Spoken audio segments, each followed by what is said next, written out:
तो भूख की वेदना शांत नहीं होगी और शरीर की स्थिति भी स्थिर नहीं रहेगी।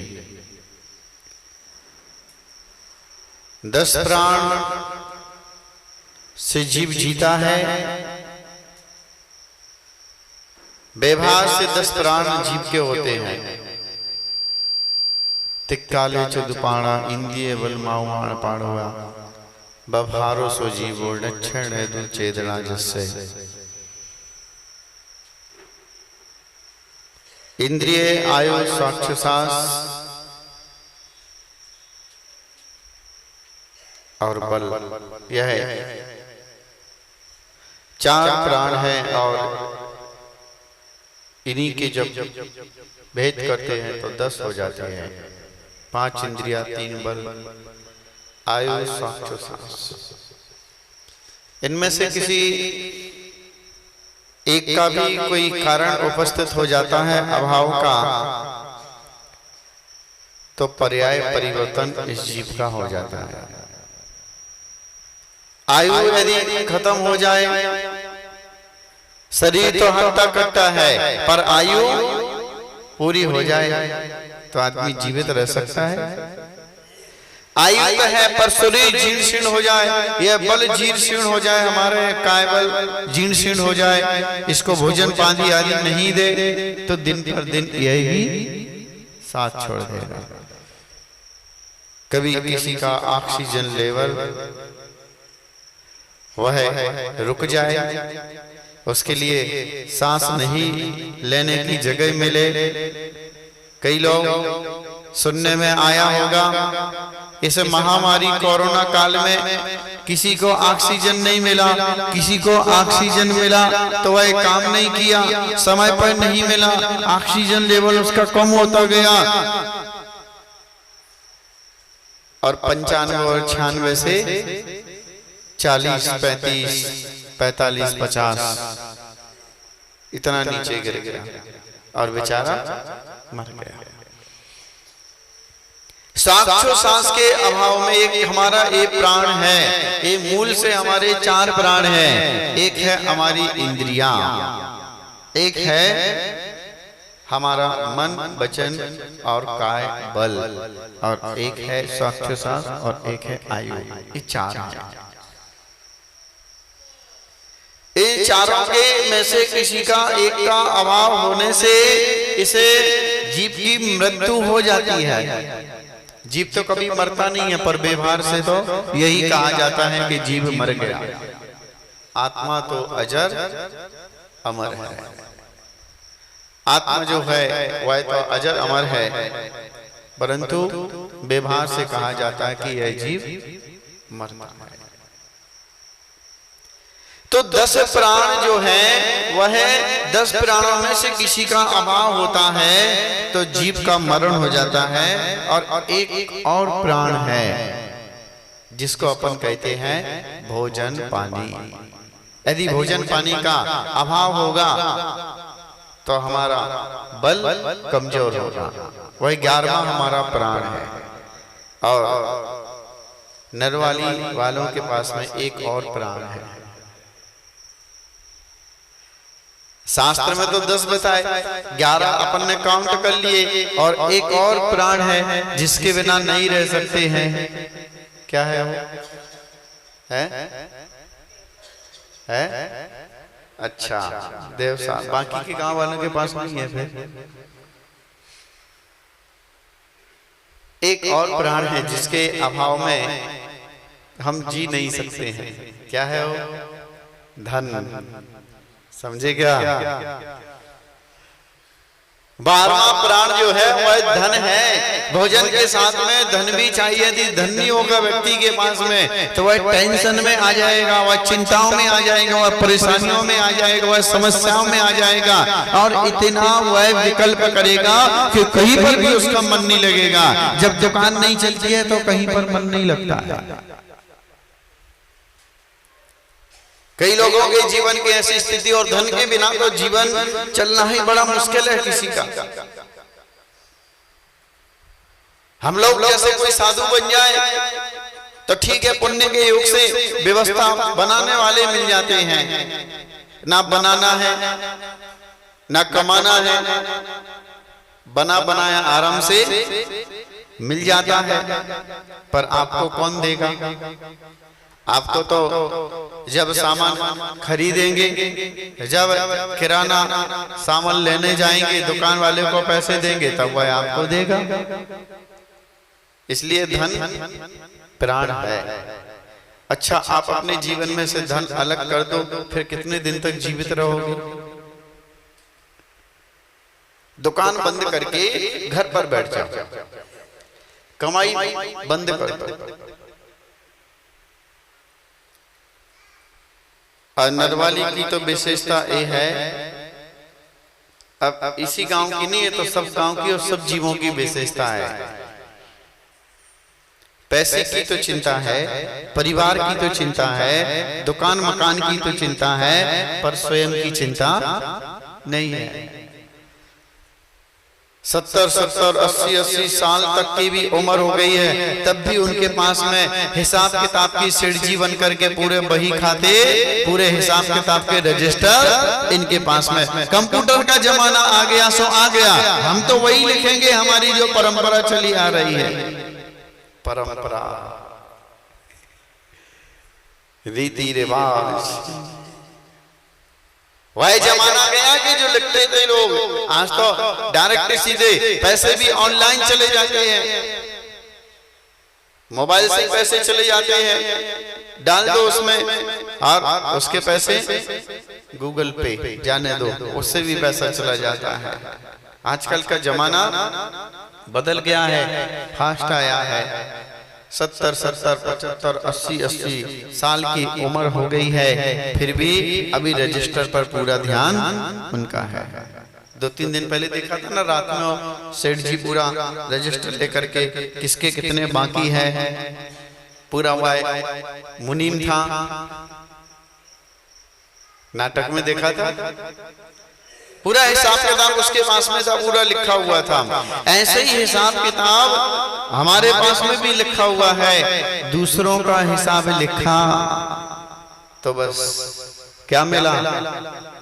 यदि वही स्वयं का हिसाब लिखा होता कि हमने आज माला कितनी की, आज हमने धर्म ध्यान कितने समय किया, आज हम सामयिक में कितने स्थिर चित्त से बैठे, आज हमने प्रतिक्रमण किया कि नहीं किया, डेली दिन भर की प्रतिदिन की यदि हम चर्या लिखते, सुबह से लेकर के एक पेज पर शाम तक, कि मैंने आज दिन भर में कितने अच्छे काम किए हैं, मैंने आज समय का कितना सदुपयोग किया है, कितने समय तक मैंने क्रोध किया है, कितने समय तक मैंने कौन सा पाप किया है, कितना मैंने सोने में समय गंवा दिया, कितना मैंने खाने में समय गंवा दिया, कितना मैंने झाड़ू पोछा और भोजन बनाने में समय लगा दिया, कितना समय हमारा पर समय में चला गया, और कितना समय हमारे लिए स्वयं के लिए हासिल हुआ है, कितना हमने खुद के लिए अपना काम किया है।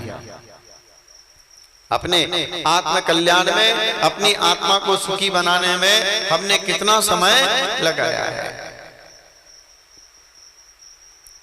यह यदि हम लिखते और लिख करके हफ्ते में, 15 दिन में, डेली, महीने भर में यदि अपना हिसाब किताब हम देखते, तो हमको पता चल जाता कि हमारी औकात क्या है, हम कितने धर्मात्मा हैं, और कितना हम अपने लिए जीते हैं, और कितना हम खुद के लिए करते हैं, कितनी हमारी भावना आत्म कल्याण के लिए है, और स्वयं के लिए हमने कितना किया है। अपने आप के लिए हम कितने जिए हैं कि खाने बनाने में बस इसी में हमारा समय निकलता जा रहा है। चलो आज यहाँ पर संघ विराजमान है तो सुबह प्रवचन में भी आ जाते हैं, कुछ लोग दोपहर में क्लास में भी आ जाते हैं, शाम को भी कुछ लोग आरती और कार्यक्रम में आ जाते हैं। जब साधु नहीं रहते हैं फिर घर से कितने बाहर निकलते हैं, कितने बार हम मंदिर में आ पाते हैं, कितने बार हम धर्म में ध्यान कर पाते हैं, कितना समय हमारा संसार में निकलता है, और कितना समय हम अपने लिए, अपने आत्म कल्याण के लिए निकालते हैं। जब 60 साल के हो जाओ ना, तब तो कम से कम जागृत हो जाओ। 60 साल के होने के बाद में तो कम से कम हमारे अंदर वह हमारी चेतना जागे, अपने आत्म कल्याण के भाव हमारे जागे कि अब तो 60 साल की हमारी उम्र हो गई है, गवर्नमेंट इसको रिटायरमेंट कर देता है, पर संसार से परिवार से आदमी मरते दम तक भी रिटायरमेंट नहीं होता। वह अंत समय तक भी पूरा गिनता रहेगा, चिंता करता, सांस रहेगी पड़ी है, चल नहीं सकती, फिर नहीं सकती, उठ नहीं सकती, पर पड़ी पड़ी देखती रहेगी कि मेरी बहू क्या कर रही है, और उसको टोकती रहेगी, क्यों ये कर लिया, ये काम हो गया, वो काम हो गया, ऐसा किया गया।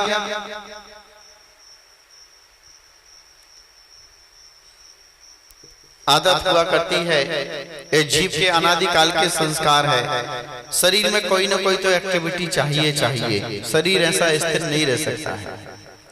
जिसका मन फ्रेश होता है उसके वचन बहुत कम निकलते हैं। जो चिंतन करता है, ध्यान करता है, उसके वचन नहीं निकलते हैं, उसकी काया नहीं हिलती है, और जिसकी काया चलायमान होती है उसका मन कभी स्थिर। एक योग एक बार में ही काम करता है, एक इंद्री एक बार में एक ही इंद्री काम करती है। कभी देखा होगा कि आंखें तो खुली हैं, सामने से कोई व्यक्ति निकल गया, पर हमारा ध्यान किसी की बातें सुनने में था, हमारा मन कहीं और था। सामने से निकलने के बाद में किसी ने पूछा भाई वो निकला क्या, अरे ध्यान नहीं दिया। आंखें तो बंद नहीं थी, आंखें तो खुली हुई थी, वह व्यक्ति हमारे सामने से निकल गया, पर हम नहीं देख पाए। कभी कभी हमारे साथ हमारे हाथ में कोई सामान होता है और हमारा मन कहीं और होता है,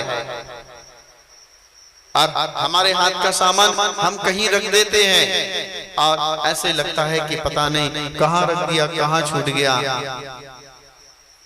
होता ना कभी ऐसे,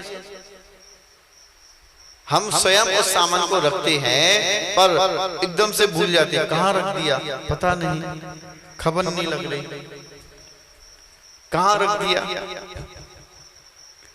हो जाता है ऐसा। कभी कभी आप जब रोटी बनाते हैं, बर्तन मांजते हैं, तो कभी कभी कोई बर्तन की किनारी लग जाती है, पर तब नहीं पता लगता है। बाद में जब फुर्सत से बैठते हैं, अरे ये चोट लगी, पता ही नहीं चला। क्यों? अभी तुम कभी कोई सुई भी चुभाएगा ना तो तुमको पता चल जाएगा। क्यों? क्योंकि तुम्हारा ध्यान कहां पर है? अभी तुम्हारा ध्यान अपने शरीर पर है, स्थिर अभी बैठे, इसलिए मच्छर भी काटेगा तो पता चल जाएगा। एक बार में एक ही इंद्रिय काम करती है, एक बार में एक ही योग काम करता है। जब वचन की प्रवृत्ति चलती है तो मन हमारा स्थिर हो जाता है। मन को जब स्थिर करते हैं तो हमारी वचन की प्रवृत्ति और काय की प्रवृत्ति रुकती है। इसलिए यहां पर हम जिनेंद्र देव की यह आराधना या भक्ति कर रहे हैं, तो मेरा प्रश्न खड़ा हुआ था, पुण्य क्यों करना चाहिए? पुण्य की आवश्यकता क्या है? पुण्य से क्या होता है?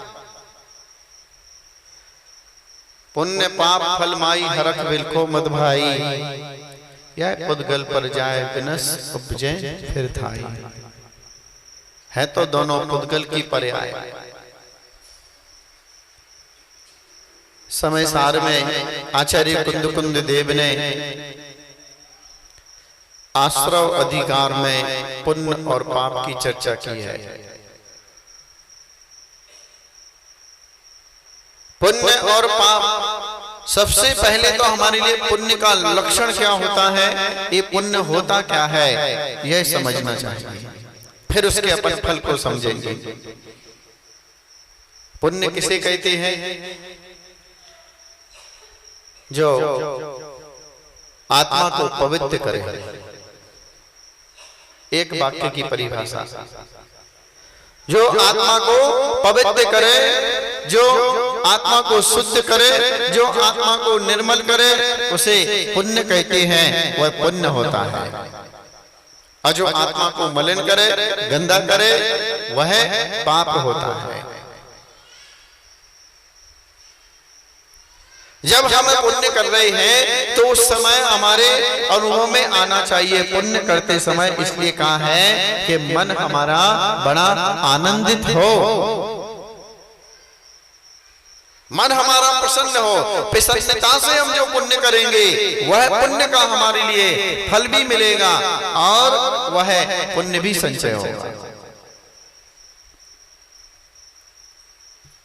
दिए बिना कभी सोना नहीं और देकर फिर कभी रोना नहीं। दाताओं के जो भूषण हैं, दाताओं के जो दूषण हैं, कि जो दाता है, आप कौन है? दाता है। भगवान कौन है? वो तो महादाता है। उनके पास तो ऐसे दाताओं के गुण हैं, छाए के ज्ञान जिनके पास में है, छाए के दान जिनके पास में है, दान देते हैं भगवान, उनके पास में छाए दान है। आपके पास में कौन सा दान देते आप? कौन सा दान देते है? क्या दान? हमारे पास में 6 उपसमिक लब्धियां हैं। कौन सी लब्धियां हैं? 6 उपसमिक लब्धियां हैं। दान, लाभ, भोग, उपभोग, वीर्य, यह 6 उपसमिक 5 लब्धियां हैं।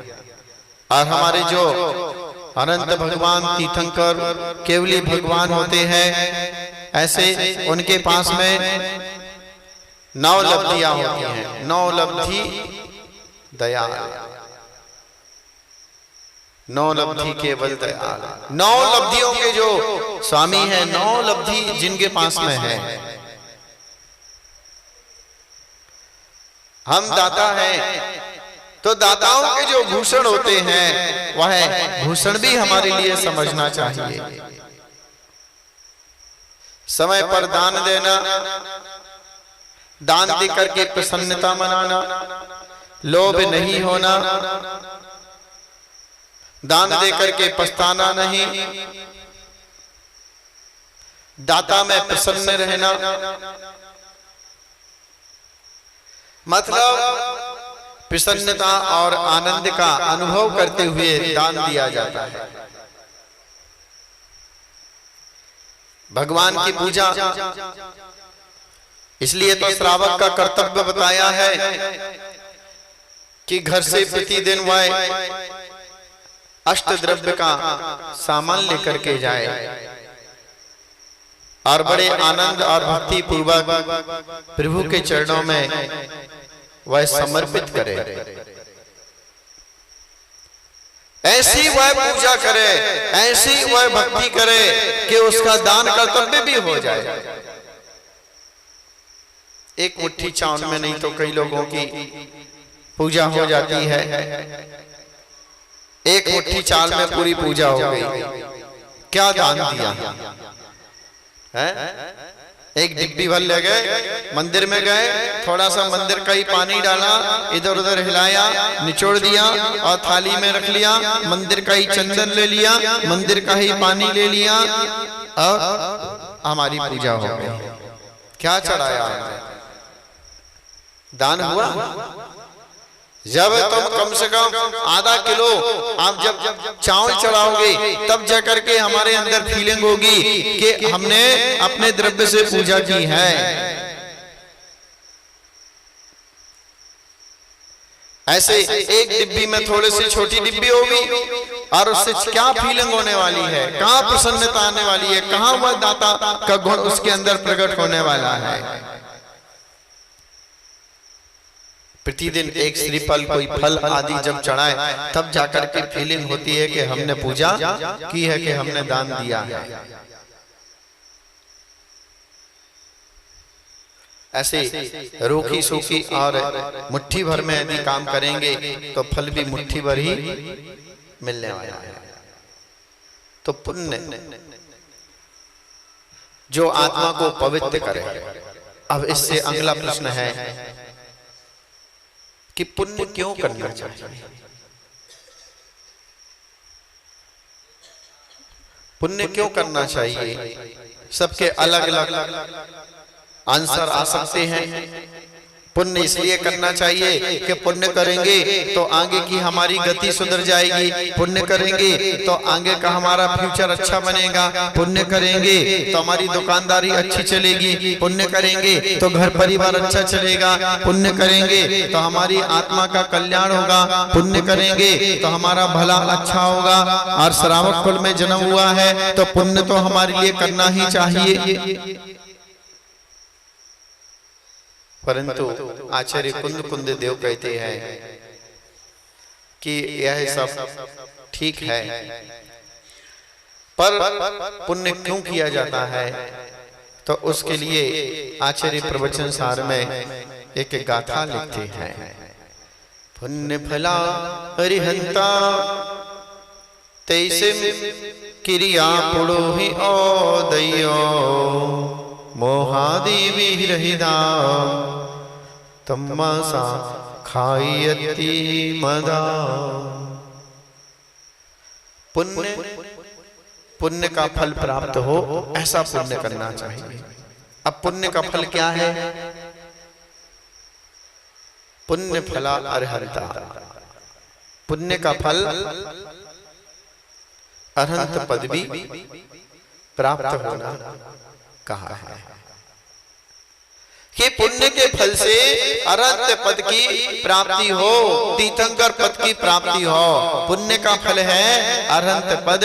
अभी तक हमारे लिए पुण्य का फल नहीं मिला श्रेष्ठ, इसलिए हम यहाँ पर बैठे, नहीं तो पंचम काल में अपना जन्म नहीं होता और भरत क्षेत्र में तो बिल्कुल नहीं होता। शाश्वत भूमि में हमारा जन्म होता यदि पुण्य का फल, यदि हमारे लिए हमने पुण्य ऐसा फल जैसा प्राप्त किया होता है, फल जैसा पुण्य हमने संचय किया होता। अब पुण्य का फल कैसे मिलता है? तो कैसे पुण्य करना चाहिए? पुण्य कैसे करना चाहिए? तो फिर कहा है तत्ता सूत्र में कि पुण्य का फल जो है वह तीर्थंकर प्रगति है, और तीर्थंकर प्रगति का बंध जो होता है वह 16 कारण भावनाओं से होता है। दर्शन, विशुद्धि, विनय, संपन्नता, शील, वितुष्णिचा, अभिक्ष, ज्ञानोपयोगी, शक्ति, तपसी, साधु, समाधि, वैया, वित्ती, कर्म, मधुचय, प्रवचन, भक्ति, प्रवचन, वत्सलत्व, तीर्थंकर। समझ में आ रहा ना? पुण्य का फल क्या है? अरहंत बनना, तीर्थंकर बनना। अब तीर्थंकर कैसे बनता है? तो 16 कारण भावनाओं से। पहली भावना तो पहले ही होगी, ऐसा नहीं कि बीच में कुछ हो जाएगा। पहली भावना सबके साथ में जरूरी है, जिसको कहते हैं दर्शन विशुद्धि। सम्यक दर्शन शुद्ध पालन होना, सम्यक दर्शन शुद्ध पालन होना, सम्यक दर्शन को प्राप्त करना, यह पहली हमारी 16 कारण भावनाओं की प्रथम भावना है। पहले हमारा सम्यक दर्शन मजबूत होना, उसकी प्राप्ति होना। बाद में फिर जो बताई है, फिर आप कोई ज्ञान प्राप्त करता है, कोई साधुओं की समाधि ही, साधु की समाधि मतलब साधुओं को मानना है।